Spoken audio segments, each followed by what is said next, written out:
আজ ছিল রাখি পূর্ণিমা। সকাল সকাল স্নান সেরে উঠে প্রথমেই যেটা করেছিলাম সেটা হচ্ছে আমার মাধু আর মোহনকে রাখি পরিয়ে দিয়েছিলাম।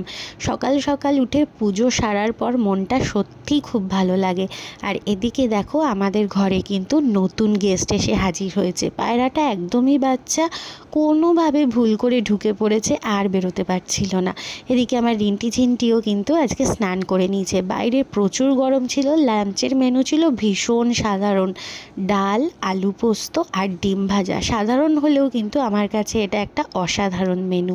এদিকে রাই খুব বায়না করছিল পায়রাটাকে ধরবে বলে, তাই ধরে ও অনেকটা আদর করলো।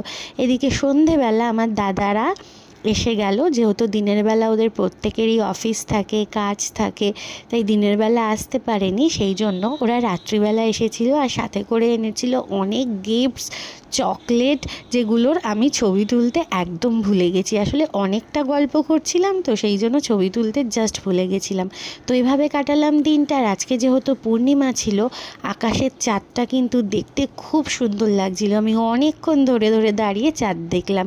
তো চলো চাঁদ দেখতে দেখতে আজকের ব্লগটা শেষ করছি। দেখা হচ্ছে আবার নেক্সট ব্লগে। টাটা।